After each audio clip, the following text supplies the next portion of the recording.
Hello friends, स्वागत है आप लोग का एनसीईआरटी जोन में। घटना चक्र का एनवायरनमेंट एंड इकोलॉजी डिस्कस करें तो बाकी सब्जेक्ट जैसे कि हमने स्टार्ट किया पॉलिटी, हिस्ट्री और बायोलॉजी। बायोलॉजी नहीं, पूरा के पूरा साइंस, इसका एमसीक्यू तो हो रहा है। लेकिन जब इन्वायरमेंट एंड इकोलॉजी की बात आई तो हम सोचे कि पहले इसका थ्योरी भी डिस्कस कर लेते, क्योंकि थ्योरी इसका काफ़ी ज़्यादा इंपॉर्टेंट है। यूपी पीसीएस का एग्ज़ाम आने वाला है और या यूपीएससी का एग्ज़ाम आने वाला है, इसमें उसका थ्योरी बहुत काम आने वाला है। तो पहले थ्योरी हम डिस्कस कर लेते हैं, उसके बाद एमसीक्यू डिस्कस कर लेंगे। तो चलिए, इस वीडियो में हम 2 टॉपिक डिस्कस करने वाले हैं। टोटल 11 चैप्टर हैं। 11 चैप्टर का फर्स्ट चैप्टर डिस्कस करने वाले हैं और इसमें 2 टॉपिक, उसके बाद आप बताना कैसा लगा, उसके बाद हम आगे डिस्कस करेंगे। पहला चैप्टर है इन्वायरमेंट एंड सस्टेनेबल डेवलपमेंट। तो इन्वायरमेंट एंड सस्टेनेबल डेवलपमेंट वाला टॉपिक डिस्कस करते हैं, उसके बाद का जो है वो नेक्स्ट वीडियो में डिस्कस करेंगे। चलिए शुरू करते हैं। पहला टॉपिक है इन्वायरमेंट। इन्वायरमेंट का मतलब क्या होता है? देखो, जब इन्वायरमेंट की बात आती है तो इन्वायरमेंट में कई चीज़ होता है, चाहे वो बायोटिक होता है। बायोटिक यानी बायोटिक किस चीज़ से आया? बायोटा से, यानी उसमें कोई ना कोई जान होता है, लिविंग बिंग होता है। या ये बायोटिक चीज़ होता है, जैसे सन हो गया, सॉइल हो गया, ठीक है ना। सन नहीं, लाइट बोल सकते हो, लाइट, सॉइल, या बहुत चीज़, या एयर। तो ये सब चीज़, या चाहे आप ए बायोटिक की बात करो, बायोटिक की बात करो, ये सब इन्वायरमेंट का पार्ट होता है, एक सिस्टम का पार्ट होता है, ठीक है ना। और ये क्या करते हैं? ये ऑर्गेनिज्म पे क्या करते हैं? इंटरफेरेंस करते हैं या ऑर्गेनिज्म को इन्फ्लुएंस करते हैं, क्योंकि ऑर्गेनिज्म वहाँ पे कौन रहेगा, कौन सा ऑर्गेनिज्म, किस टाइप का ऑर्गेनिज्म रहेगा, डिपेंड करेगा कि किस टाइप का सॉइल मिलता है, कितना लाइट मिलता है, किस टाइप का एयर मिलता है, बायोटा क्या है उस समय, ठीक है ना। तो ऑर्गेनिज्म पे बहुत ज़्यादा ये डिपेंड करते हैं, ऑर्गेनिज्म कैसा रहेगा ये डिपेंड करते हैं इस चीज़ पे, ठीक है। और बायोटिक और ए बायोटिक कंपोनेंट होते हैं ना, वो भी आपस में इंटरेक्ट करते हैं। जैसे प्लांट है, वो आपस में इंटरेक्ट करेगा एयर से, सॉइल से, लाइट से, ये सब, ठीक है। उसके अलावा एक बुक है, देखो, घटना चक्र थोड़ा सा इस तरह से बनाया जाता है कि प्रीवियस ईयर क्वेश्चन के हिसाब से बनाया जाता है। ऐसा नहीं कि उसकी थ्योरी में आपको पूरा थ्योरी नहीं मिलेगा। प्रीवियस ईयर क्वेश्चन किसी न किसी एग्जाम में पूछा होगा कि साइलेंट स्प्रिंग एक किताब है। साइलेंट स्प्रिंग किस से रिलेटेड किताब है? एक इन्वायरमेंटल साइंस बुक है, ठीक है। इसको पब्लिश किया गया था 1962 में। लिखा किसके द्वारा किया गया है? रैचल कार्लसन के द्वारा। तो ये क्वेश्चन पूछा हुआ कभी न कभी प्रीवियस ईयर क्वेश्चन में, ठीक है। उसके बाद इन्वायरमेंटल प्रोटेक्शन एक्ट जो 1986 में आया, प्लीज़ एक्ट सब याद रखना है कि कब आया था। वाइल्ड लाइफ प्रोटेक्शन एक्ट, ये आया था 1972 में। उसके अलावा environmental protection act, water conservation act, air वाला, ये सारा एक्ट, बायोडाइवर्सिटी वाला, ये सारा याद रखना है। इवन इसमें क्रोनोलॉजी भी पूछ देता है। एक बार एग्जाम ये पूछा हुआ था कि आपको wild life protection act they दिया था, लेकिन उसके साथ साल दे दिया था 1986, तो यहाँ पे गलत हो गया था। ये यूपीएससी में ही एक साल पूछा था, ठीक है। तो इन्वायरमेंटल प्रोटेक्शन एक्ट बताता है, इसने इन्वायरमेंट के डेफिनीशन को दिया है और उसने बताया कि इन्वायरमेंट में जो सारा बायोटिक और ए बायोटिक कंपोनेंट होते हैं वो आपस में इंटरेक्ट करते हैं और एक सिस्टम बनाते हैं, उसको हम बोलते हैं इन्वायरमेंट। इन्वायरमेंट में 3 कंपोनेंट होता है। कौन कौन कंपोनेंट होता है इसकी बात करते हैं। एक तो फिजिकल कंपोनेंट, एक बायोलॉजिकल कंपोनेंट, एक कल्चरल कंपोनेंट। कल्चरल कंपोनेंट को हम मैनमेड कंपोनेंट भी बोलते हैं, ठीक है ना। फिजिकल कंपोनेंट में कौन कौन आया? लैंड, एयर और वाटर आया। बायोलॉजिकल कंपोनेंट में प्लांट, एनिमल और माइक्रोब्स आए, और भी बहुत चीज़ बायोलॉजिकल में आएंगे। उसके अलावा कल्चरल या मैन मेड इसको बोलते हैं। मैन मेड में इकोनॉमिकल बहुत ज़्यादा, सोशल पॉलिटिकल, यानी कोई सोसाइटी आपने बना लिया, किसी टाइप का कम्युनिटी आपने बना लिया, ठीक है। इकोनॉमिकली बहुत सारे टाइप के होते हैं, जैसे एग्रीकल्चर कर लिया, फैक्ट्री स्टैब्लिश किया, ये सब है तो इन्वायरमेंट का पार्ट ही ना, डायरेक्टली या इनडायरेक्टली इन्वायरमेंट से ही लिंक्ड है ना। उसके अलावा पॉलिटिकल की बात करते हैं। अगर इन्वायरमेंट में वेरिएशन आता है तो वेरिएशन आएगा तो कई फैक्टर पे भी डिपेंड करेगा। जैसे इन्वायरमेंट पे, क्लाइमेट चेंज के कारण इन्वायरमेंट पे बहुत ज़्यादा वेरिएशन आते हैं, जो आइस था वो पिघल जाता है। सॉइल टाइप के कारण बहुत ज़्यादा वेरिएशन आता है, जिस टाइप का सॉइल आएगा उस टाइप का देखने को मिलेगा प्लांट या बायोटिक रिसोर्स। सॉइल होगा आपका थोड़ा सा सलाइन तो वहाँ पे मैनग्रोव हो जाएगा। टोपोग्राफिक चेंज होगा, जैसे हाइट ज़्यादा होगा तो उस पर अलग पेड़ हो जाता है, ठीक है ना, और कम हाइट पे कम अलग प्लांट हो जाता है। ये सब हमें पता होना चाहिए, ठीक है। इन्वायरमेंट में भी कई फैक्टर काम करते हैं। कुछ ऐसे फैक्टर होते हैं जो रिसोर्स के फॉर्म होते हैं। रिसोर्स जैसे इन्वायरमेंट में कोई चीज़ आपको प्लांट मिला, एक रिसोर्स है। कुछ चीज़ें होते हैं जो आपको कंट्रोल करते हैं, जैसे लाइट, ये आपको कंट्रोल कर रहे हैं, हम सबको कंट्रोल करता है। इन्वायरमेंट कई लेयर में बटा होता है। कुछ इन्वायरमेंट बिल्कुल छोटा होता है, जैसे बैक्टीरिया का इन्वायरमेंट, और कुछ इन्वायरमेंट काफ़ी लार्ज होता है, जो ट्री का इन्वायरमेंट। क्लियर है ना? तो ये पिक्चर आप थोड़ा सा ध्यान रख लेना। ये वाला तो हमने तीनों डिस्कस कर ही लिया यहाँ पे, फिजिकल, बायोलॉजिकल और कल्चरल।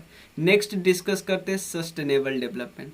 सस्टेनेबल डेवलपमेंट एक ऐसा कॉन्सेप्ट है जिसमें आप क्या कर सकते, जो प्रेजेंट नीड्स है, अभी का नीड्स जो उस नीड्स को भी फुल देखो। अब ऐसा नहीं है कि हमें मान लो कोल की कमी है तो बिल्कुल ही यूज बंद कर दो, आज से कुछ भी नहीं करते, नहीं। प्रेजेंट नीड्स को भी फुलफिल करना है, लेकिन हमें ये ध्यान में देखना है कि हम नेक्स्ट जनरेशन के लिए बचा रहे कि नहीं, ठीक है ना। तो ये इम्पॉर्टेंट है। सस्टेनेबल डेवलपमेंट तो करना है, लेकिन सस्टेनेबल डेवलपमेंट करना है।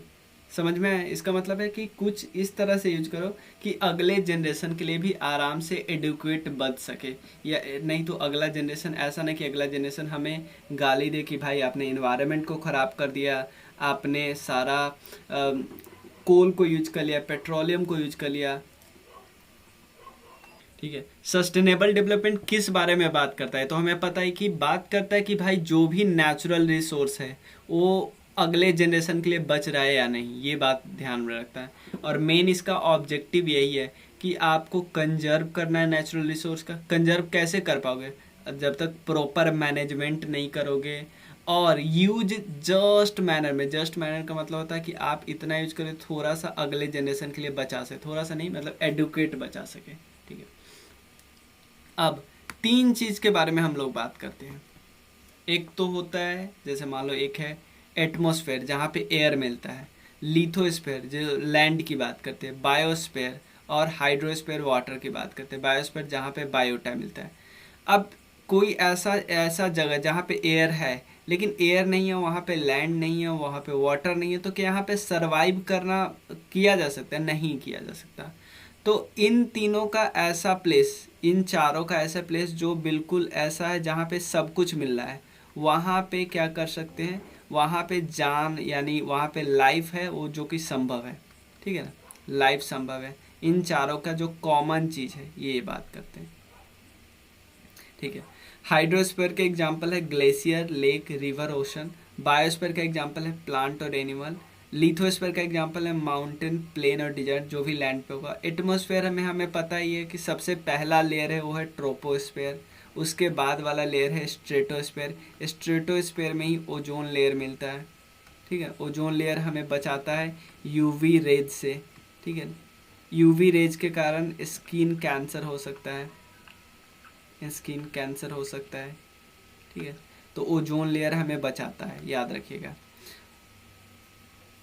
अब जो सबसे इम्पोर्टेंट है जिससे क्वेश्चन आ जाते हैं, एक जो सबसे पहले क्वेश्चन आता है कि द लिमिट्स टू ग्रोथ, ये रिपोर्ट आया था किस साल आया था? 1972 में। उसके बाद ब्रंटलैंड कमीशन का रिपोर्ट आया था, ये कब आया था? अप्रैल 1987 में। उसके बाद मॉन्ट्रियल प्रोटोकॉल ओजोन के लेयर के लिए, उसका एडॉप्टेशन किस लिए कब किया गया? सितंबर 1987 में। और रियो अर्थ समिट कब हुआ था? जून 1992 में, याद रखिएगा। तो सबसे पहले ब्रंटलैंड रिपोर्ट, इसको पब्लिश किया गया था 1987 में। बाई किसके द्वारा? ये क्वेश्चन पूछा गया है कि ब्रंटलैंड रिपोर्ट किसके द्वारा पब्लिश किया था? यूनाइटेड नेशन का एक ऑर्गेनाइजेशन है, world commission on environment and development, ठीक है ना। आप ऐसा नहीं सोचना कि यूनाइटेड नेशन की जनरल असेंबली या यूनाइटेड नेशन का सिक्योरिटी काउंसिल, नहीं। World commission on environment and development, इन्होंने सस्टेनेबल डेवलपमेंट टर्म को क्वाइन किया, ठीक है ना। और जिस रिपोर्ट में इन्होंने सस्टेनेबल डेवलपमेंट का जिक्र किया, उस रिपोर्ट का क्या नाम है? Our common future. ये क्वेश्चन कितनी बार पूछा हुआ है आपसे बदल बदल के कि किस रिपोर्ट में सस्टेनेबल डेवलपमेंट का नाम जिक्र है, वो कमीशन कौन थी, और वो यूनाइटेड नेशन की कौन सी बॉडी थी, साल कौन सा था, ये कई बार पूछे हुए हैं। ठीक है, और ये रिपोर्ट पूरा अटेंशन में कब आया? एजेंडा 2020, एजेंडा 21 में, यानी वो रियो कॉन्फ्रेंस में आया। रियो डी जेनेरियो में कॉन्फ्रेंस हुआ था, कब? 1992। इसी को हम बोलते हैं अर्थ समिट, याद रखिएगा। और बाद में इसका कुछ पार्ट का डिस्कशन अगले जो जोहान्सबर्ग कॉन्फ्रेंस हुआ था 2002, वहाँ पे हुआ। समझ में आया कि 1972 में हमने लिमिट ऑफ ग्रोथ रिपोर्ट लाया, उसके बाद 1987 में ब्रंटलैंड कमीशन का रिपोर्ट आया। रिपोर्ट का नाम था आवर कॉमन फ्यूचर। वो ऑर्गेनाइजेशन कौन थी? United nation world commission of environment and development. ठीक है, और इस रिपोर्ट में पहली बार जिक्र किया गया था सस्टेनेबल डेवलपमेंट का। और भी मॉन्ट्रियल प्रोटोकॉल जो कि ओजोन के लिए है, ओजोन को रोकने, ओजोन लेयर को ख़त्म होने से बचाने के लिए है। ये 1987 में अडॉप्ट किया गया। उसका रियो अर्थ समिट हुआ, ये बात ध्यान रखिएगा। सस्टेनेबल डेवलपमेंट में क्या क्या बात हम फोकस करते हैं? पोवर्टी के मिटिगेशन पे कि भाई गरीबी को हटाओ, बायोडाइवर्सिटी के कंजर्वेशन पे, और इन्वायरमेंट के पॉल्यूशन होने से बचाने के लिए कि इन्वायरमेंट पॉल्यूट भी ना हो। ठीक है, उसके बाद और ये नॉर्मल बात है कि नेचर का अपना ब्यूटी होता है। तो सबसे पहले हमें नेचर पे कोई चीज़ करने के लिए सबसे पहले नेचर को समझना होगा। सस्टेनेबल डेवलपमेंट एक्चुअली होता क्या है? एक तरफ तो आपको इकोनॉमिक डेवलपमेंट करना है, जैसे फैक्ट्री स्टैब्लिश करनी है, बहुत ज़्यादा एनर्जी प्रोड्यूस करना है, कोल जलाना है, लेकिन उसके अलावा हमें एनवायरनमेंट को भी तो कंजर्व करना है। तो आपको इकोनॉमिक डेवलपमेंट करना है तो, और इन्वायरमेंट का बचाना है, तो सोलर लाइट यूज कर लो, यानी सोलर एनर्जी यूज कर लो। समझ रहे हो ना आप? ठीक है ना? तो आपको इकोनॉमिक डेवलपमेंट तो करनी है, तो भाई दूसरा रास्ता अपना लो ना जिससे इन्वायरमेंट को नुकसान ना हो। ठीक है, और ये नॉर्मल बात है। द इन्फॉर्मेशन आर ऑब्टेन, क्योंकि जो भी इन्फॉर्मेशन होता है कि ओजोन लेयर पिघल रहा है, कितना पिघल रहा है ये बताओ, ग्रीन हाउस गैस कितना ज़्यादा इन्वायरमेंट में हो गया, ये सब हमें पता चलता है remote sensing technology, statistical method से, या जियोग्राफिकल इंफॉर्मेशन सिस्टम से, या इन्वायरमेंटल इंफॉर्मेशन सिस्टम से। क्लियर? तो कुछ और इन्फॉर्मेशन है सस्टेनेबल डेवलपमेंट के बारे में। कुछ रिलेटेड टू इन्वायरमेंट है, रिलेटेड टू ह्यूमन एक्टिविटी। तो रिलेटेड टू इन्वायरमेंट क्या है? कुछ नेचुरल हैबिटेट होता है, नेचुरल रिसोर्सेस होते हैं, ये ज़्यादा हमें डिस्कस नहीं करना है। फंडामेंटल फैक्टर ऑफ इन्वायरमेंट होता है स्टेटस। सिंपल समझो ना, नेचुरल हैबिटेट हर एक इन जानवर का या प्लांट का या आपका अलग अलग होता है। नेचुरल रिसोर्स जो कि बायोटिक की हम बात करते हैं, बायोटिक रिसोर्स जो नेचुरल होते हैं, सिर्फ बायोटिक नहीं, बायोटिक या ए बायोटिक जो नेचर में ऑलरेडी मिला हुआ है, चाहे वो बायोटिक हो या ए बायोटिक हो। ठीक है, और इन्वायरमेंट पे जो फैक्टर इम्पैक्ट करते हैं उस फैक्टर की बात करते हैं, इन्वायरमेंट के स्टेटस जो है उसकी बात करते हैं। कुछ ह्यूमन एक्टिविटी से रिलेटेड है, जैसे पॉपुलेशन ग्रोथ रेट कितना है, पॉपुलेशन साइज कितना है, रिसोर्स और फूड अवेलेबिलिटी की बात करते हैं, नॉन कंपल्सरी स्ट्रक्चरल फैसिलिटी की बात करते हैं, स्टैंडर्ड ऑफ लिविंग, ये सब लेवल ऑफ टेक्नोलॉजी। इससे क्वेश्चन एज सच बनेंगे नहीं। ठीक है, तो ये हो गया। नेक्स्ट वीडियो हम डिस्कस करेंगे किस पे? Water and carbon cycle. इस पे मैं इतना ज़्यादा ड्वेल नहीं किया क्योंकि एग्ज़ाम हमारा नज़दीक है और इससे क्वेश्चन बनने के चांसेस कम है। ठीक है, ऐसे क्वेश्चन आएंगे जो आप खुद बना ही लोगे। तो नेक्स्ट वीडियो में हम water and carbon cycle discuss करेंगे, फिर एटमॉस्फेयर, फिर अर्थ समिट को डिटेल में, Rio+20 कॉन्फ्रेंस, ऑर्गेनाइजेशन और एक्ट्स। तो नेक्स्ट वीडियो काफ़ी इंपॉर्टेंट होने वाला है, सारे क्वेश्चन इसी से बनेंगे नेक्स्ट वीडियो से, और इससे दोनों से हो जाएंगे।